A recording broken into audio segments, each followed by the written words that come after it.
Hello everyone. My name is Toywin. Welcome to No Label, No War today. And so today we can first we're gonna introduce ourselves and tell everybody about the one thing that we tried doing last week. And anything new that you tried since last week our meeting, and also tell us about how you're doing and how was your weekend. And so I'm gonna pass it on to Chris. Hi all. My weekend went very well, thank you. I managed to make a couple of friends over the weekend. Actually, in South Africa, we've been allowed, you can now go out and have a drink. And it's been ages since I had a drink. So when I went out, I actually found somebody who hadn't had a drink like me. And we just got chatting, and it was quite interesting. So we were trying to give COVID the red card. Thank you. Pick somebody else, Chris. I'm simply going to ask Kevin, how was your weekend? Well, my weekend was spectacular as far as something new. Well, I had family. I was visiting family visiting me, so we were just catching up. More so it was dog sitting, but I guess that taught me just how busy my life has been in the past several years. And if I don't take a minute to stop and just enjoy the people or faces around me, I'm just gonna miss it all. You know what I'm saying? I am also joined by my pet here today, Fifi. So she's keeping me company today. So she's shy. I'm going to pass it off to Layla. How was your weekend? Oh, I'm okay. I've just been doing lots of walking dogs. It's absolutely glorious blue sky here, very sunny.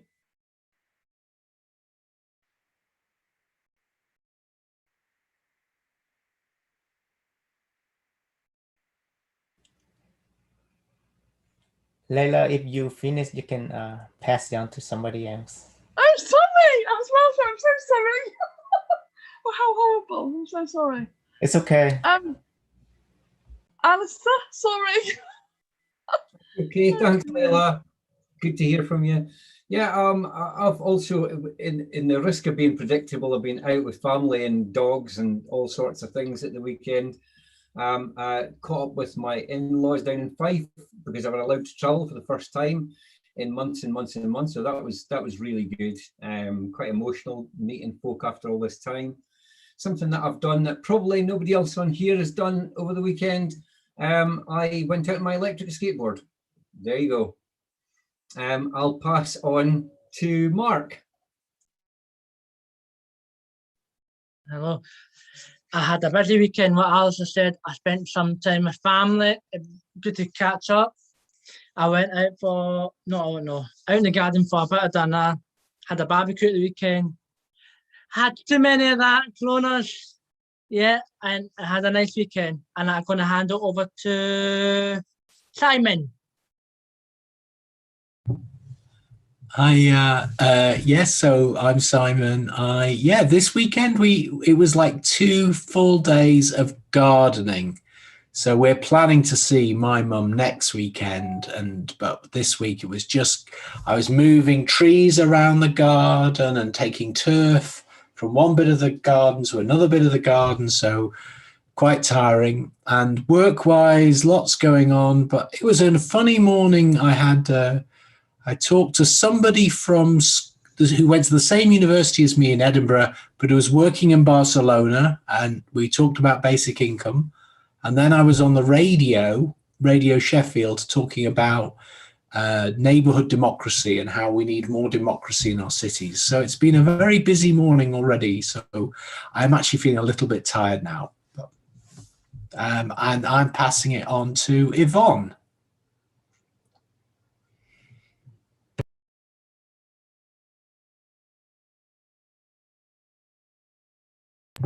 So that's Yvonne Muka, who's, I can see you there, but you're muted. You're looking quizzical at me. But Looks like Yvonne can't hear you. no. Yvonne, can you unmute? I think Yvonne joined a bit later, so she might not have heard the introduction thing. So maybe just pick somebody else to start with. Okay, I'll pick somebody else. So I will pick Cecilia. It says. Yes, hello everyone. So I'm Cecilia, and like Simon, the thing that I did last weekend was gardening. So I was growing aloe vera plants. It's just a small garden. It's nothing like an acre land or something. And also what I did is meditation. So I was employing the use of breathing, which is really important that we never really think about. So I was stranded and I was so frustrated, and I remember, okay, you need to take a deep breath and everything will be fine. And lucky enough, it helps, you know, we only take breathing as a normal thing, but it's actually an exercise, taking a moment and just taking a deep breath in and out helps a lot. And that's it. And I think I'll pass candle to who? Nilesy? I'm not so sure if I'm pronouncing the name right, sorry. Oh, it's okay. It's Neasley. Good morning. Neasley from Los Angeles.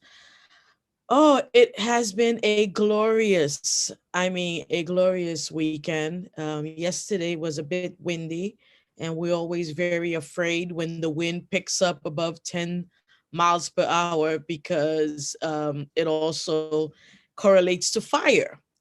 And so but I didn't hear anything. So I really enjoyed the weekend. What I did not really new, but what I did that I hadn't done in a very long time is I had a friend that was in town to pick up some medical supplies for his wife. We're childhood friends. So we actually were able to connect and have breakfast on Sunday. And then on Saturday, I usually run an event on Saturday afternoon. So I did that. What was new about it was that it was one of the most remarkable events we've done. We were talking about redemption, and that was really something. And what does redemption look like in real life, in real time? So that was pretty. After that, well, I guess the newest thing I did, I went to bed at 10:30 that night. The only time that ever happens is if I'm sick. So yeah, that was new. And I will pass it off to who has not spoken. We will try Yvonne again. So Yvonne, what we're doing, we're introducing ourselves, and we're talking about something that we did this weekend, whether new or not, just something fun. You don't have to disclose too much. Just, hi, my name is Yvonne, and whatever. Okay. Hi, my name is Yvonne from Botswana. Do I have to say where I work? Or I have to go straight into? Can you discuss the new thing that you tried the last week? Anything new? Okay. Tell us how you're doing the weekend. I've been single for the past 3 years. So last Saturday, I went out on a date, and it turned out like the worst ever. That's okay. Don't even step for me. The guy made me pay for him. The guy didn't have money for fuel, and the guy told me about his debts. The guy had not paid rent for the past 3 months. So I said, you know what? Maybe people should not think about dating. They should think about investing in themselves. So I think I'm doing well without anybody's son. Or in the Christian perspective, I should wait on the Lord. Thank you. People are laughing at me. I agree with that. Wait on the Lord in that case. Amen. That's what very funny story right there. Can you pick somebody else, Yvonne? I think Rodney hasn't go, Lee hasn't go, and then Galaxy A10. I'm not sure who that is. Yeah. Rodney Mutombo. Okay. Well. How are you guys? So I'm Rodney from Zimbabwe, and last weekend I hadn't done anything much. It was our independence weekend as a country, so just went out and chilled with friends. Yeah, just that. Yeah.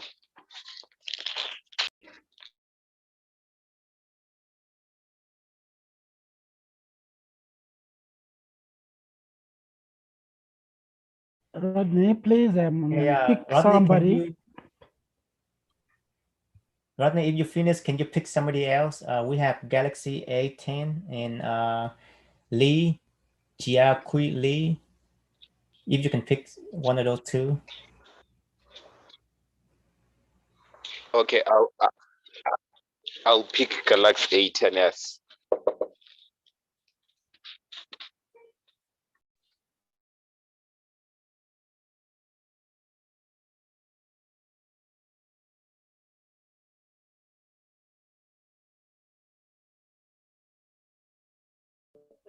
It's like Galaxy A10 can't hear us.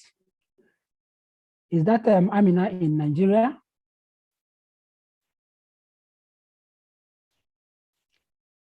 Galaxy A10, is that Amina in Nigeria?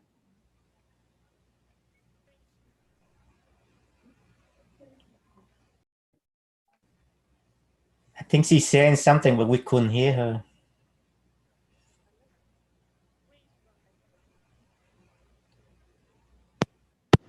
Galaxy Prince from Nigeria.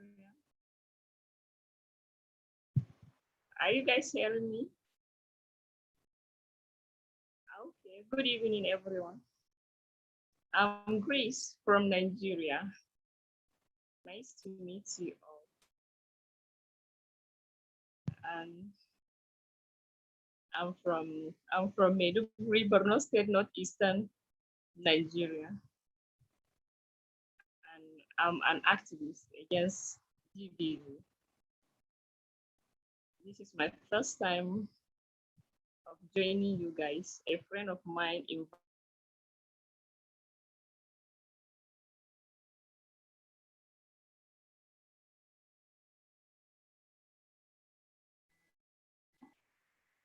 This is not going very well, is it?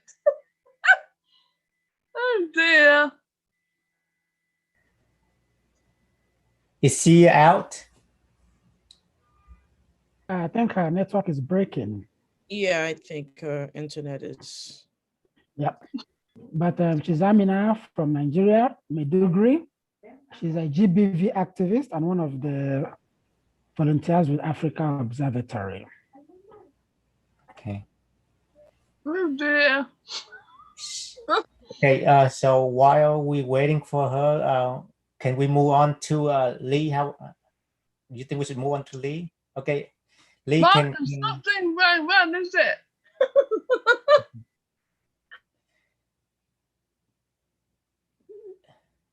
Excuse me, Lee, are you there? Can you is it okay if you can introduce yourself to us and tell us one new thing you try in the past weeks, and how you doing with your weekend?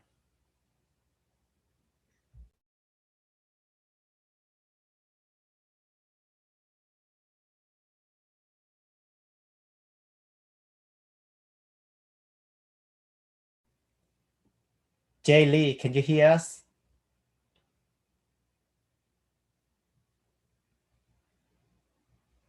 Oh, I think Galaxy A10 back. Do you want to try it again?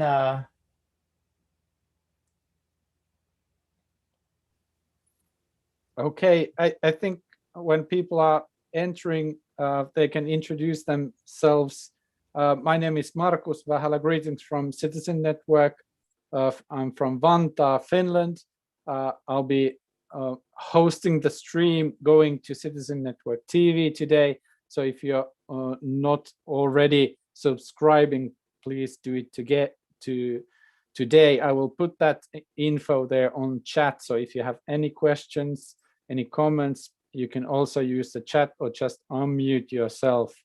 Thank you, Tuye, for hosting today. I will pass the microphone next to Chris Mafor from South Africa and Africa GBV Observatory. Welcome, Chris. Thank you very much, Marcus. And thank you, Tui, for passing the baton. It's a pleasure to be here again.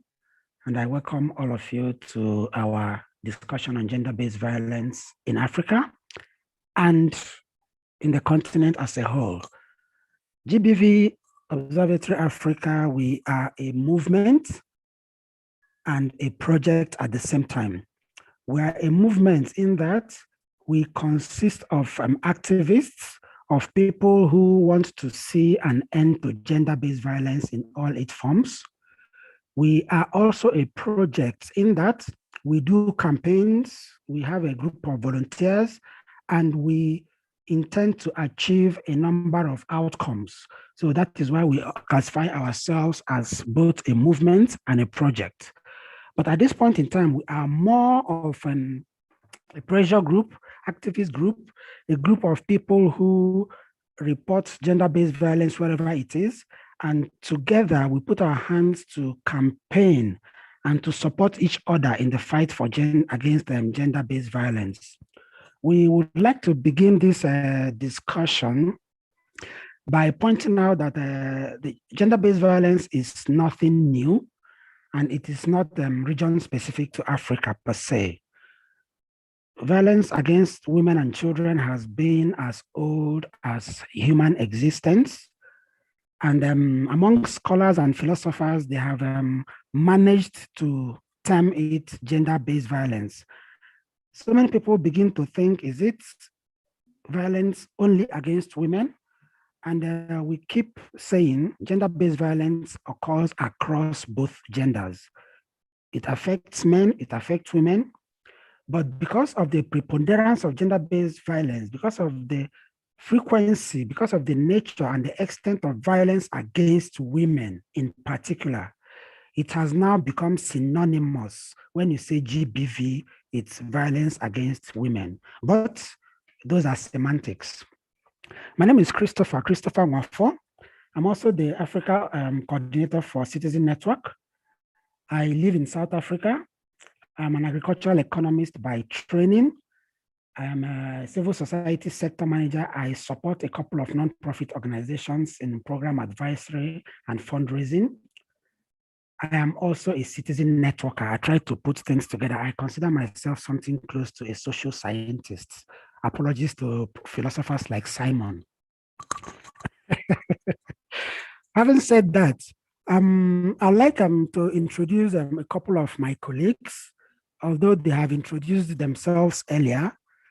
I will give Cecilia Kisanga an opportunity. Cecilia is originally from Tanzania, although she lives in Cyprus.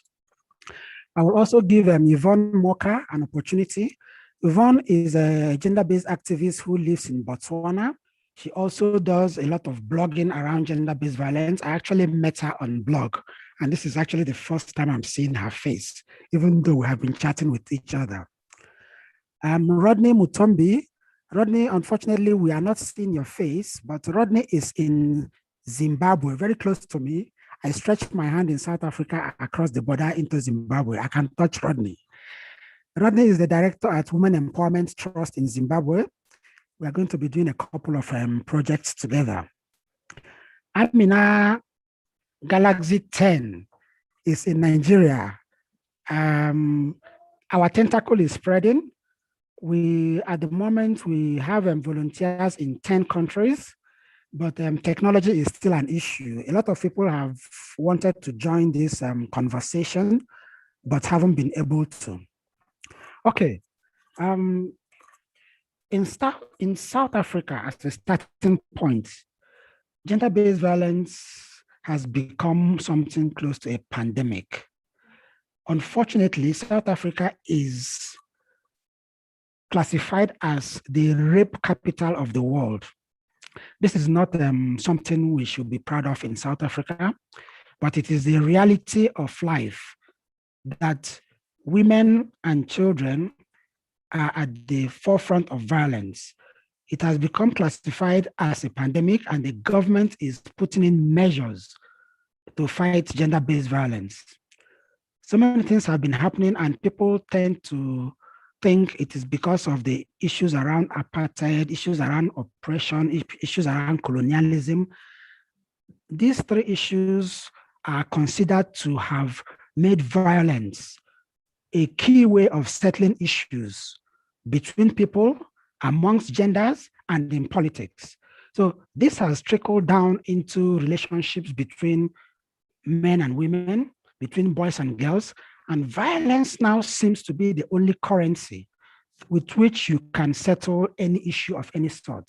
So on a daily basis, the radio, TV, newspaper, it's all about violence against women and children.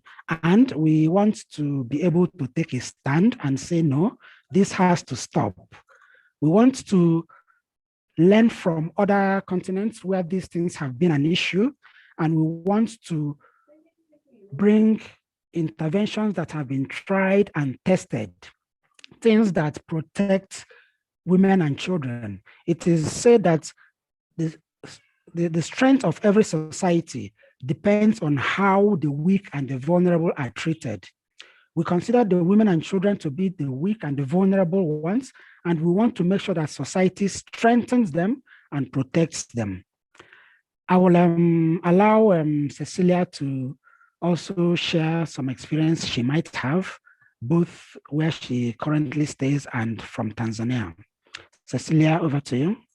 Thank you very much, Chris. So as Chris said, I'm from Tanzania, but I'm currently based in Cyprus. So I have the opportunity to talk about two different nations. So I'll take this platform to enlighten you about the violence cases happening in the continent of Africa. Apart from studying, I also volunteer at Caritas NGO, where our beneficiaries are asylum seekers and refugees. So we encounter a lot of rampant cases of these women from Cameroon, DRC Congo, and Nigeria specifically, and other parts of the world who are sold as sex slaves, which is really sad. They are human trafficked in areas like Libya and Turkey. So they will flee their countries because of their ongoing crises like Anglophone crisis. They will often use unfamiliar and unsafe means of transportation like the boats to get to other countries in Europe, while others will be trapped in some of the Arabic countries. So they'll be hijacked, forced to slavery, and often sleep with multiple men at a time. Their passports and documentation are often seized, so they cannot escape. And they are only compensated with only food and shelter in cattle sheds, which are horrible, dirty, and inhumane. There are so unfathomable cases of women going to Gulf countries like UAE, Saudi Arabia, Oman, Yemen as domestic workers, and they counter the same situation. The worst part is when they're abused and violated, and these women speak up, other women, including men, prosecute them with derogatory words like prostitute, idiot, and so forth. Laws in these countries, basically, and they never favor women. So they mostly left to do with seeing their perpetrators in the street walking freely without no action being taken.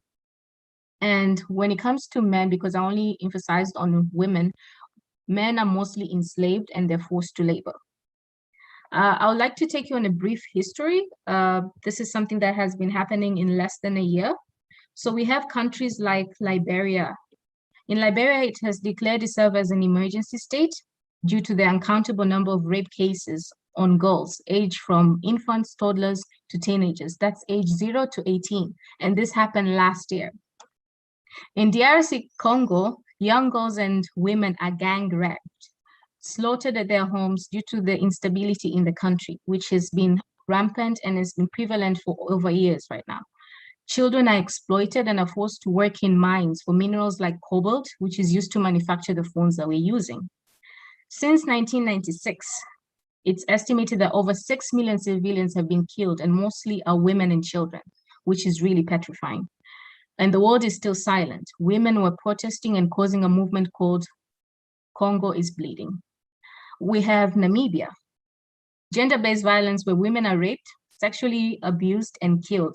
Statistics show that 1,604 women were reported over the year, and that is 3 rape cases being reported daily. And most don't report because of the social norms and fear of being either condemned. Women are seen protesting and calling the movement called Shut It All Down. When it comes to South Africa now, the rampant cases of femicides, which were stated by the WHO that around 12.3% of 200,000 women are brutally raped and killed in the country, causing women to protest on the streets, calling the movement Am I Next?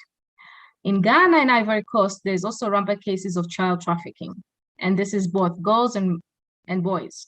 So most girls are aged around 9 to 18 years of age. They're lured around their household for petty jobs like modeling and etc.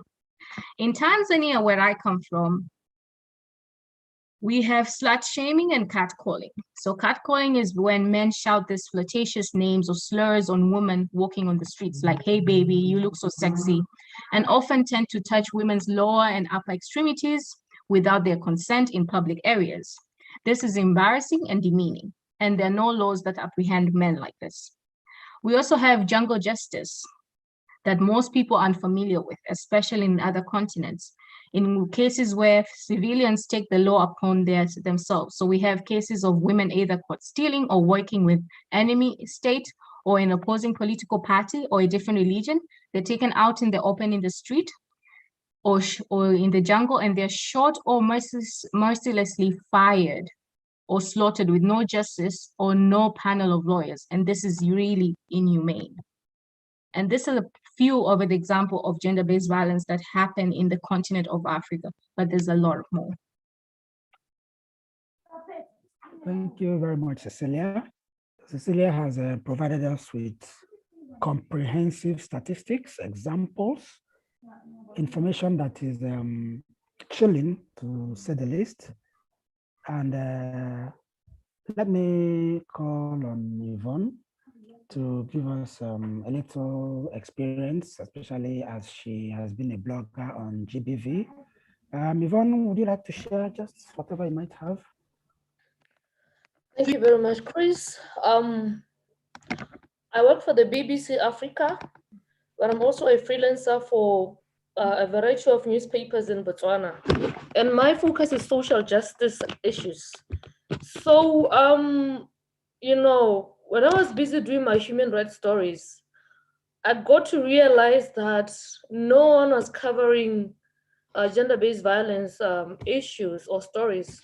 So I made that my beat, you know, well, we called it gender, but I remember that for the past 10 years that I was with the Meduxa, we were leading with GBV stories and incidents, and we'd go to the sites where the bodies of women were recovered from bushes and da-da-da-da-da.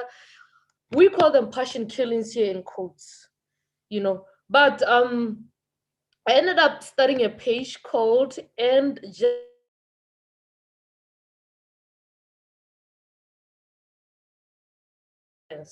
So this page was innocently, it grew because now people started, you know, sending me messages at night, you know, victims and needing the assistance of the police.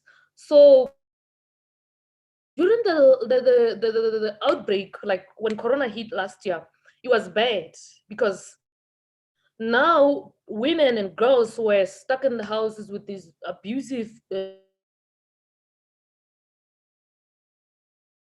we know men are also, you know, badly affected, but women, the figures, they say it all, that women are victims. So they would call me, they would send me messages. It is still happening up to now. Even yesterday,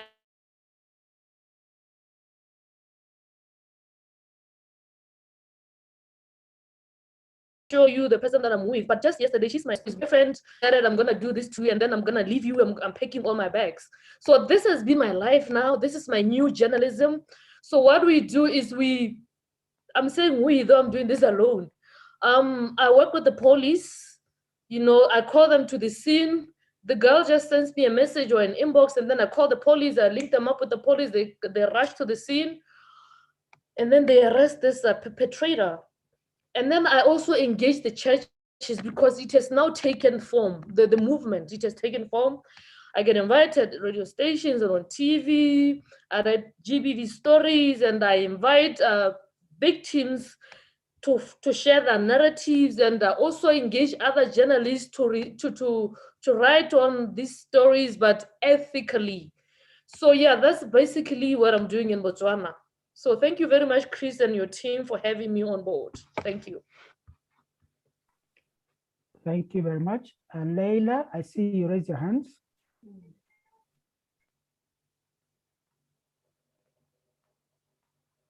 Yeah, we're in Saudi Arabia. Whereabouts? Because I used to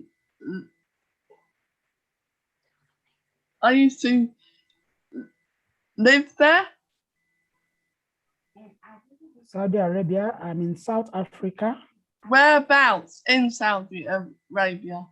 Well, she's asking about the what I talked about women being forced in labor in Saudi Arabia.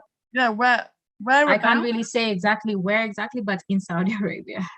Oh, okay. You're not sure. Okay. Okay.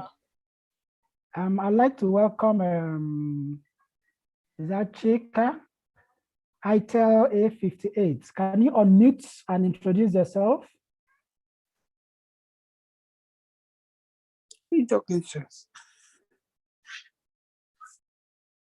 Chika Nkolika, I see ITEL LTE. Chika, we can't hear you.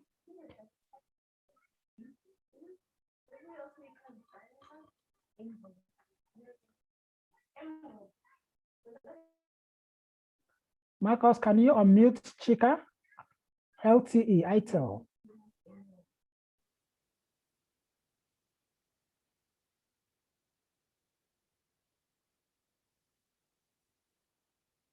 Unfortunately, we cannot hear you. If you can try again in a minute. Okay. Chika, keep trying. ITEL LTE, we can see you, but we can't hear you. Maybe something wrong with your audio. By way of introduction, she is Chika Nkolika, also from Nigeria. May I call on Grace in Maiduguri in Nigeria? Grace, can we ask you to, if possible, do you have, are there any experiences around gender-based violence in Maiduguri? Maiduguri is the theater of war in Nigeria at the moment. Maiduguri is where a lot of Boko Haram issues are. And I'm very sure there are issues around gender-based violence in that humanitarian environment. Is there something you could share with us, please? Please unmute yourself.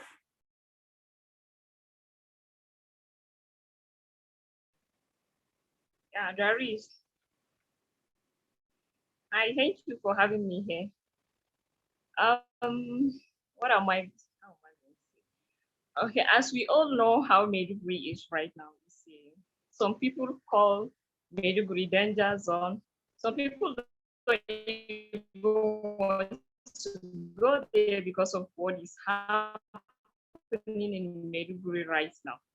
To massive gender-based violence in this state due to the crisis, deciding the campaign to fight against the gender-based violence. Normally, as we know, Nigeria in general, like any other African country, we are facing the problem or the danger of gender-based violence. So since the speed of Boko Haram insurgency, there has been an increased number of gender-based violence in Maiduguri particularly. You will see cases like domestic violence, forced early marriage, rape of minors, due to the insurgency, you will see small children have forced to early marriage. Some they were passing through some things like, since it was a war zone, we have armies, we have NGO workers. So some of them, they are IDPs. They will fall victim. Some of them, because they are poor. Yes, we can say they are poor because they left their home, they came to IDP camp, even though there is help from different organizations, but still they will fall victim. Some will go to bush and they will go and still fall victim in the hands of those people. So case of gender-based violence is rampant as it's increasing. So our organization has decided to join the fight. And with the help of the awareness that we are increasing and we are fighting for gender-based violence, the thing has started to be reducing, and we are succeeding actually, and we are very happy to see the number decrease, but we are still having problem of gender equality. Normally in Nigeria, or let's say in northern part of Nigeria, men believe that they have power over women. They believe beating women or hitting their spouse is their right, or they call it discipline. That is the current problem that we are facing. They believe women don't have any right to complain or to go to school. That's the major problem because we lack education. Our problem now in northern part of Nigeria is education, especially for girls' child. You hardly see them in school, and it's causing a lot of problem. That's the root of our problem since from day one. So we are having a lot of issue when it comes to education, and I have a lot to say, but let me stop here because people are much, and I want to say thank you for bringing me here, and thank you, Chris, with your team for finding me worthy to be here today. Thank you very much. Thank you, Grace. You are also part of the team. We don't have a different team. We are all in Team GBV as we speak. So the very different perspectives we have heard, it shows us how complex the issues are, especially in a humanitarian environment, like in Borno in Nigeria, or in Congo as shared by Cecilia. But even in peaceful societies, even in societies that have that are not experiencing civil war, the problem is still there. Mkolika, can you speak now?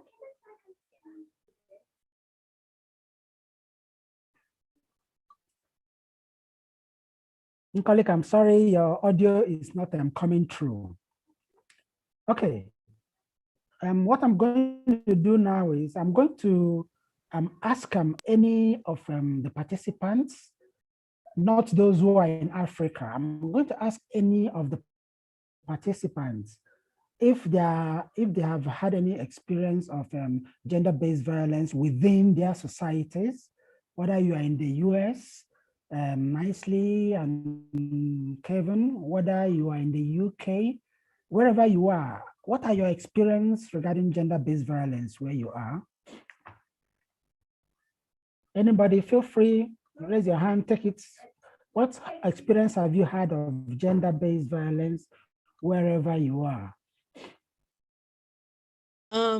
I guess since you said my name first, I'll have to go first. So it's interesting because I'm also planning an event for next month on gender-based violence. So when I saw this, I was like, oh, I have to be here today. Experience with gender-based violence here. I live in California, right? So yes, we do have gender-based violence here. One of the things that we also have is we do have a lot of we have laws and we have community. There's a lot of community organization around it. So I worked with women who have been, who were trafficked and who were physically abused. What I do realize is that right now, gender-based violence is sort of like the secondary epidemic because everywhere is experiencing this extreme violence. It's very heightened, and it's very much tied to a lot of mental health. It's tied to drug use, and it's tied. So it is the challenges now that women that are in the house, they're stuck with their abuser. We know that the violence is taking place, but it's really hard to get to them because they're stuck in the house. So it's people like counselors have to get extremely creative to for the woman to like let them know that they're getting abused. I mean, you even have pizza shops getting creative where women are calling to order pizza and to give code word to say that they're being abused. So it is happening. It's not happening in the way that it's sort of like a civil war kind of thing, but it is happening, and it is a problem. And as much as we have so many laws in so many ways, we're still scratching our heads. Like, I think, unfortunately, I think where there's more poverty, you'll have more violence. I don't understand why, but I do realize that that's happening. And I do see in areas where, but, mentions in Hollywood, right? They have gender-based violence. But I do think that where there's a greater sense of poverty, where there is a place where people have more hopelessness, there tends to be overall more violence. And that could have a lot to do with, you could think about colonialism, people that are stripped of their history, people that are stripped of their identity, all of that. I think gender-based, to me, even though gender-based violence is a problem, I don't think that's the problem. There is something behind that that's pushing that, if that makes any sense. Yes, indeed. It does make sense. Absolutely. Violence has key drivers. So many people can mention mental health, can mention alcohol abuse, can mention drug abuse, poverty. There are issues, there are forms of gender-based violence, and there are factors driving gender-based violence. So it's not as if from our sharing that gender-based violence is something that is it's reported only in certain countries of Africa. It is worldwide, and we want to share. We want to learn. We want to understand how nicely talks about laws and policies that offer some kind of protection. Cecilia, go ahead. Yes, so I wanted to touch down on what she said. It's true, usually like when poverty is around, there's literally a lot of violence. And it's basically because, well, there's no employment, people are very idle. So there's really nothing much they can really do apart from trying to see what exactly they could intervene. And, when you're idle, the evil mind comes up. So this is a saying that we have in my country. So if there's nothing that you can do that provides you money, that's when you want to steal because you need to sustain yourself. You get it?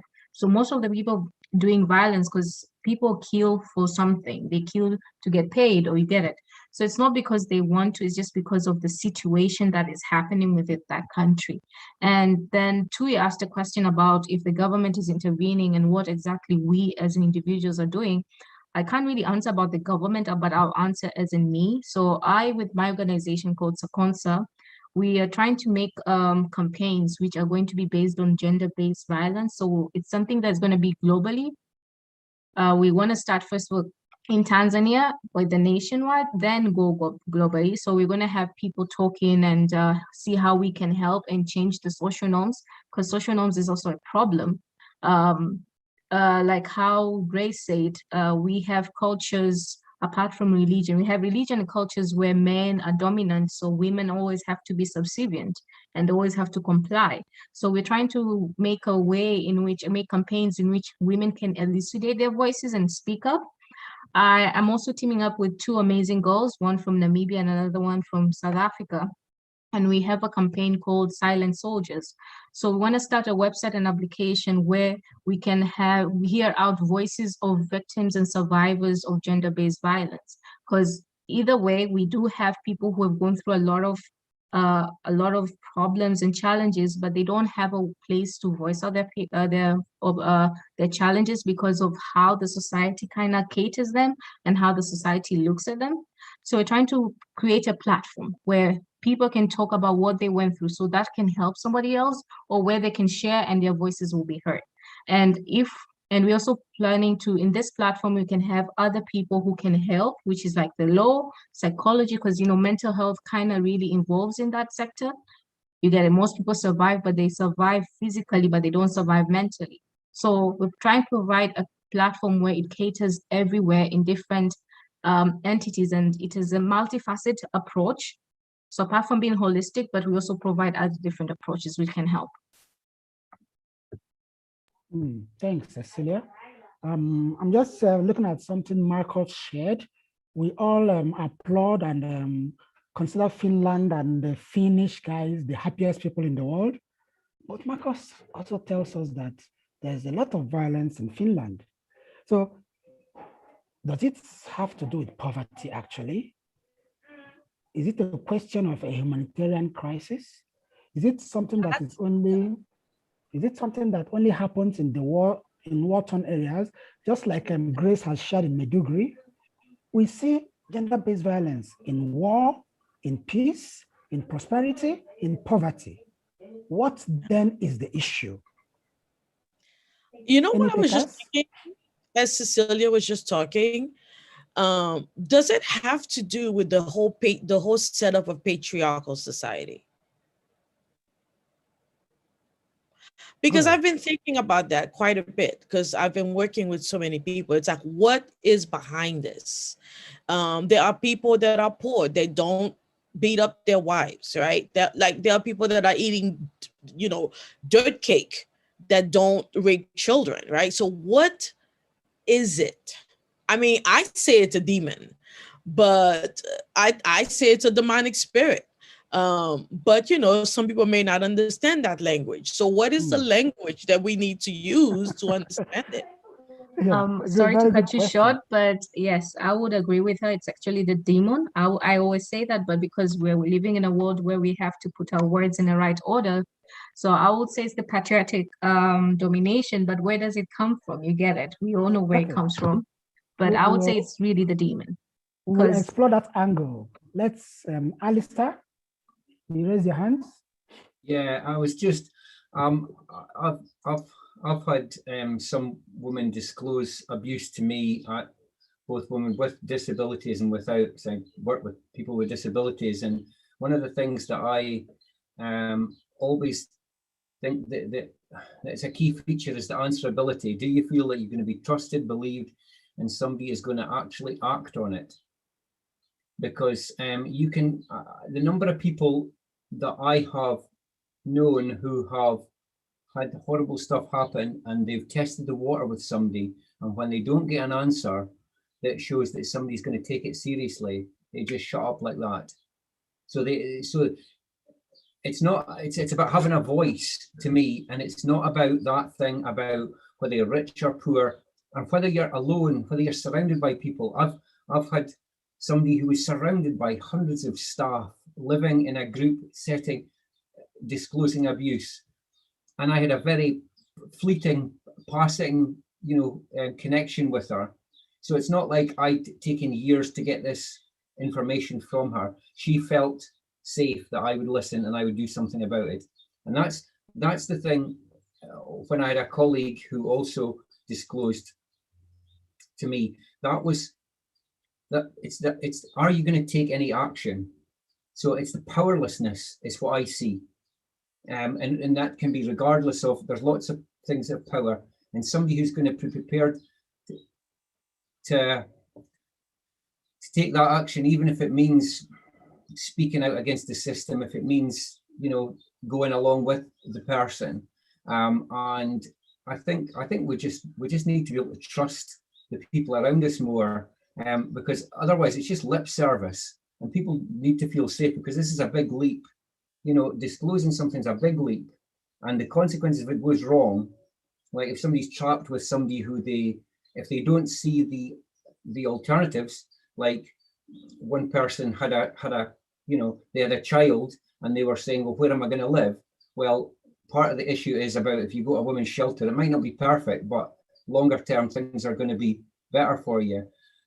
But sometimes when you're so done down by the violence, by the intimidation by the person, you stop being able to think that there are other options, because that's what the person does to you, is convinces you that there's no other options.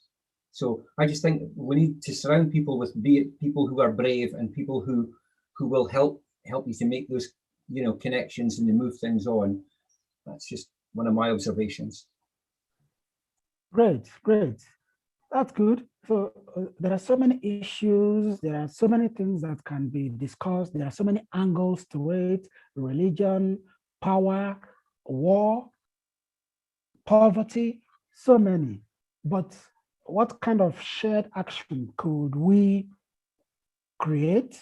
Something very little to start with, something very little to do, and bring back to the next Action Monday. What can we do together individually, and we can report back about this issue? What is the shared action we could create around or against gender-based violence, as Marcus has craftily put it? Just something little, nothing major, but something really small, and we can build on it and act on it. I know nicely might ask us to have some prayer vigils, looking at it from a prayer angle. That's something. But what else? Yes, what else what shared action could we come up with? Any takers? Nkolika, can you hear us now? And can we hear you? Yes, I can hear you. I can hear you, sir. You people are not hearing me. We hear you. Can you hear me now? Yes, we can hear you now. Okay, good evening all.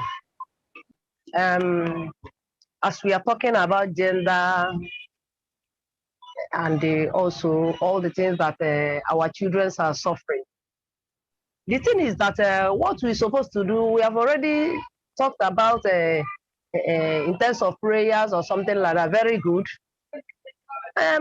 We have to find a way to educate all these people that they are abusing, young girls or something like that. Tell them how education is very important to their life. Because if you don't tell them what education is in their life, especially where I am now working in one of the riverine area in Nigeria, you will see them going up and down. Before you know it, 12 years, 15 years, they will molest her, or that person will just get pregnant or something like that. Tell them the dangers of that pregnancy, dangers of the molesting. Take them. Sometimes our parents, they are the one that is doing it. They will tell you are a girl, something like that. That educating women is something very, very odd, that it ends in kitchen. We have to find a way to tell them that education is the best thing they will get. Because if you open their eyes through education, honestly speaking, there are some people among them that will resist all this temptation. Another one is poverty. How we are going to help them in terms of giving them some certain things they need, even educate the parents.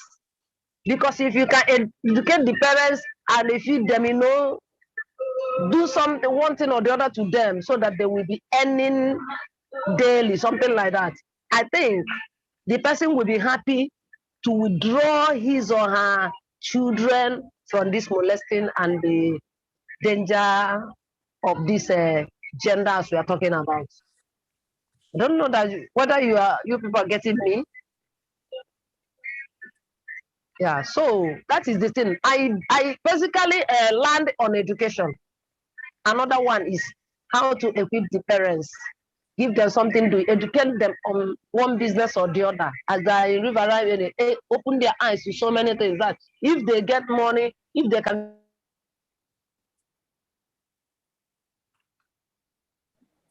You went on mute again.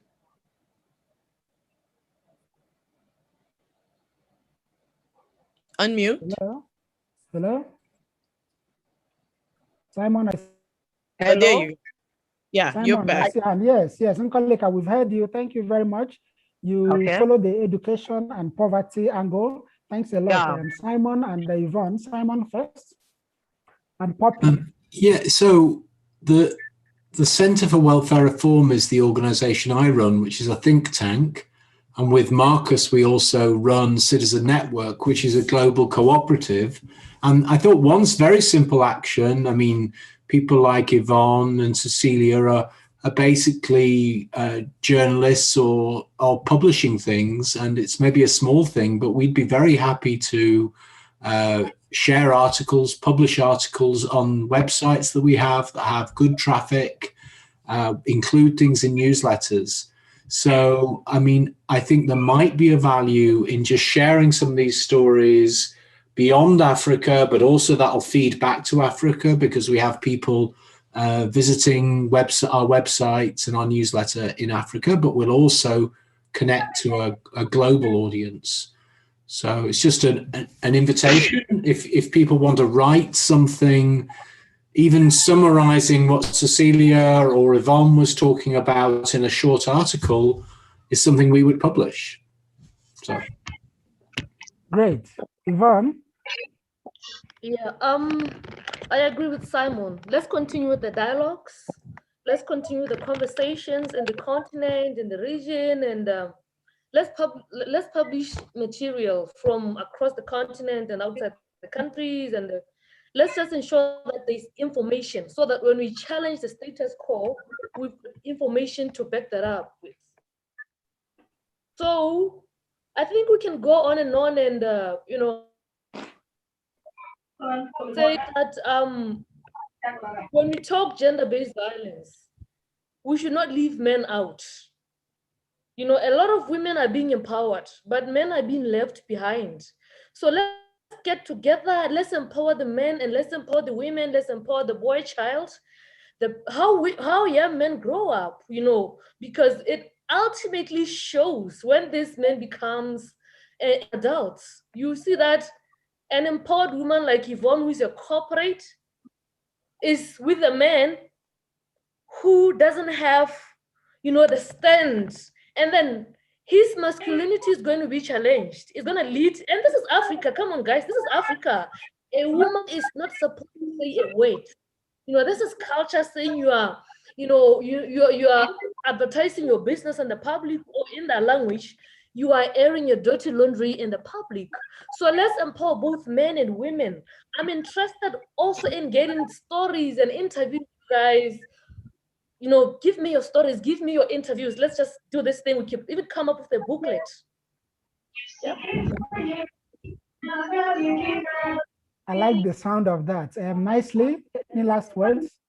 Yeah, that's exactly where I was heading. Let's empower the men, the fathers, the chiefs. Let's appeal to their basic, you know, that basic thing to protect and provide, right? If nothing else, that should spark some kind of something. You know, you gave birth to a daughter, you give birth to women, whether or not you believe woman is important, but let's speak to the part that if there was not a woman, you would not be alive, right? Let's find ways to raise the value of women, but with men. You know, from the oldest man in the village to the youngest boy. And then when we start raising the value of women, we can do both. We don't have to do either or. But how do we reach, how do we reach the men that can speak to the men in the village and the town and the cities and the boys in school? Because they're the ones who's doing the perpetrating more than women doing perpetrating, right? So I don't know how. I pray for intervention. For me, I don't just pray. Right? Don't get me wrong. I'm an action-oriented person, but I pray to learn for what to do. Good. I don't move before I pray because I want whatever I do to actually make sense and make a difference. Thank you nicely. I think one of the action points we might consider we might consider inviting our colleagues from the Men Engage Alliance to also come in and unpack some of the interventions that involve men and boys, because I could hear from different people, boys, men have a key role to play in terms of being empowered. There is a Galaxy tab, we haven't heard you or seen you. And Chloe, I'm not sure if you introduced yourself. As we are about to head towards the end, could you introduce yourself, Chloe, and the Galaxy tab A? Hello. Chloe, how are you? I'm good. Thanks for joining us. Where are you joining us from? I'm from Glasgow. Oh, you're in Glasgow. Yeah. It's good to have you. I hope you're following our discussion. Yeah. Good, good. I'm happy to hear that. And who is Galaxy Tab A? Galaxy Tab A, can you unmute and introduce yourself if you haven't spoken? Okay. James in Maiduguri, Nigeria, any last words? Little action. What kind of little action can we all engage? Can we all do together? What are your thoughts?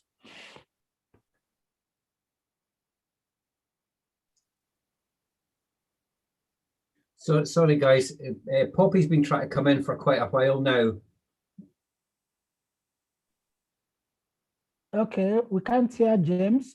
Poppy asked, I gave you the floor some time ago. Poppy. Hello. Hi. James, just hold on a minute. I'll come back to you, James. Poppy, go ahead. Okay. With poverty and the violence are not nice with people with disabilities. I think I agree with Alice there.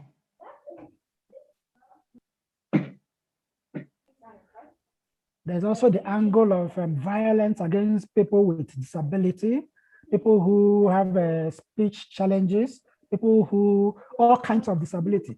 There are also issues of violence against people with disability in our society. James, Grace, sorry, we cut you off briefly. Can you continue very quickly? Yes, sir. Okay, so I believe we can end GBV through education and empowerment, skill acquisition, and race. I believe when women are in proper education, they will not have to face all these things that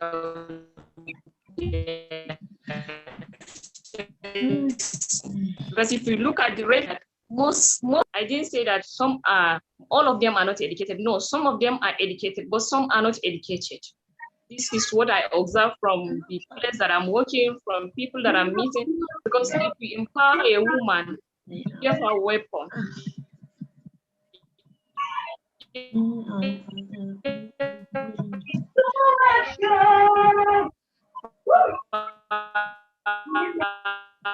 Okay, Grace is breaking up. Is that Rodney? Did you raise your hand, Rodney? Every right to move on with her life. We get a woman. It is if you have anything. Okay. Okay, Grace, you are breaking up. Thank you. And Galaxy Tab. Hey. Can you hear me? Yes, go ahead, Galaxy Tab. Can you introduce yourself? Okay. My name is Mutinta Masawe from Zambia. So maybe what we could do is, like, I like every thought that every attendee here has actually raised up, but then we should also maybe do, like, have a campaign, because at least a virtual campaign where we can put on, each individual can put on, for the sake of education, each individual can put on a black clothing with a placard, write, for instance, a message, for instance, say stop GBV, or maybe we find maybe a captivating theme that we can post, each person can post maybe can post a picture on every social media, maybe for a week or maybe for just 3 days, just to campaign so that everyone is able to see, because all of us here, you can attest with me that we have a lot of followers on social media. So that could be really a plus for like they come like to fight GBV, for instance. And also another thing is we talked about how women can best fight GBV. I believe women can do that by taking up leadership spaces to enforce, or rather to influence, policies that best govern them. Because once you are part of decision making, you can be able to influence policies. For instance, coming up with a policy that, or rather a punishment to perpetrators. Because when you look at the way, the time we started as in to talk about GBV, from the time the International Women's Day commemoration way back, it seems like cases are going up. So it's like there's something missing that we need to do, and there is no stiff punishment to perpetrators. So maybe if we come up with policies by getting to the spaces that can create policies, it would be better. Thank you. Okay, you talk about stronger laws. Thank you, Mutinta. Mutinta from Zambia. I see a lot of hands raised, but I think our time is Marcos. No, I have a good one. Go ahead, nicely, very quick. Worth it. It's worth it. Okay. So there is a movement called Girl Trek. Okay. I put it in the chat. I think what could be really good is if everyone here get everybody they know to write Girl Trek and ask them if they can partner with, us, right, on gender based. It is a women's movement, and they have over 1 million women that is a part. And one of the creators actually moved to Ghana. She lives in Ghana right now. I think one of the good action, because we're small, but because they are a larger community, one of the good action would be to contact them and see how they then can help us put this on their platform, like a letter writing campaign to Girl Trek, asking them to look at this, join us on this. Okay, nicely. That should be our action. Everybody on this call should check out their website, write a letter to them, and ask them for how we could how did you put it nicely? How we could partner with them, how they can partner with us, how we would just say, hey, we're trying to put this, out there. We know that you're a movement about women. We know that you support women. You want to empower women. It's about women's health, and we need help. How can we partner? How can you help us? Nicely. I'm going to ask you to put your idea in writing, and then we can share variants of it and share it all as independent Alistair letters. puts my ideas in writing. Alistair, you put it. Okay, so let's agree that is action point number 1. All of us, we can write individually to Girl Trek. And Marcos, we are going to have to ask you to please try to schedule another No Label, No Walls Action Monday for GBV for us. I want to thank all of you who have come in. It's been a very, very fruitful and rich discussion from different angles. We can see the commonalities across continents. It's not about poverty. It's not about war. Even in strong, rich countries, there are also issues around GBV and also how it affects people who are disabled. Any last words from Simon or Marcos? Thank you, Chris. Yeah, sorry. Every Monday is an action Monday. And like we discussed today, like Chris said, this GBV theme must continue. So let's have another action Monday about GBV and invite all our networks together to tackle this problem. Remember that we also in Citizen Network, we have Citizen Fests.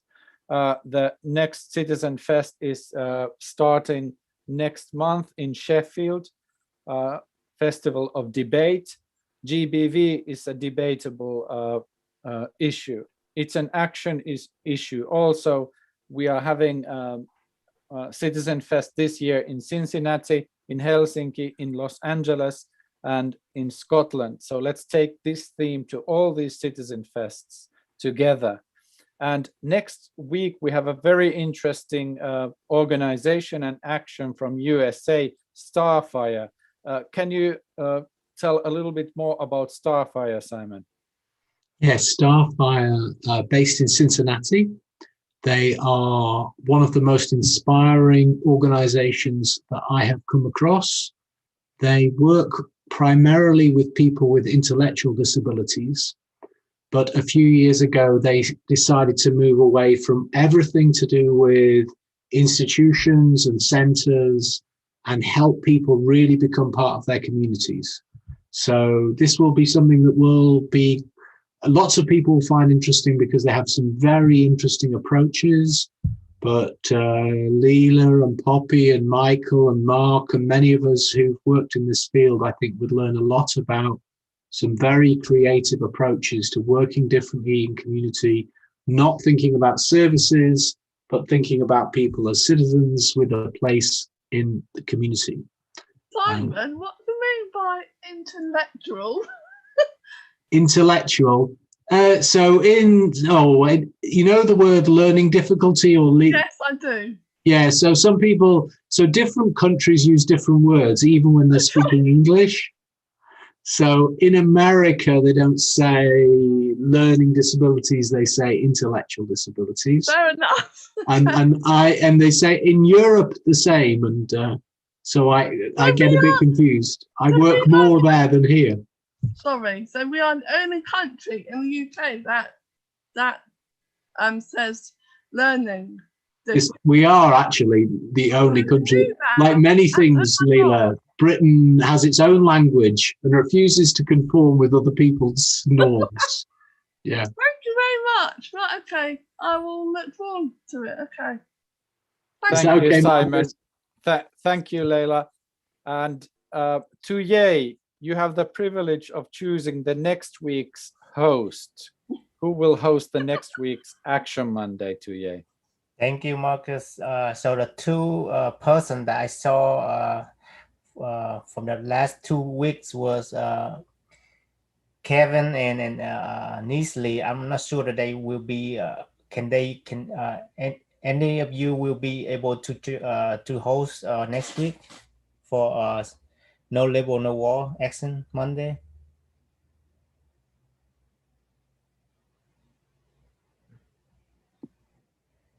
I mean, we can flip a coin on it. Yeah, I'll do it, Kevin. I haven't hosted in a while. I'll just be honest and fess up. All right. Thank you, Neasley. Thank you, Tuyay. Thank you, Chris, and everybody from Africa GBV community. This was excellent discussion here on Action Monday, and Neasley will post the action there on the No Labels, No Walls Facebook group and to the Citizen Network Facebook group. Nice to see you all and see you next week. Have a nice week, all of you. Bye-bye. Thank you, everyone. Yvonne, I will be contacting you. Bye. Bye, Yvonne. Bye-bye. Bye. Bye.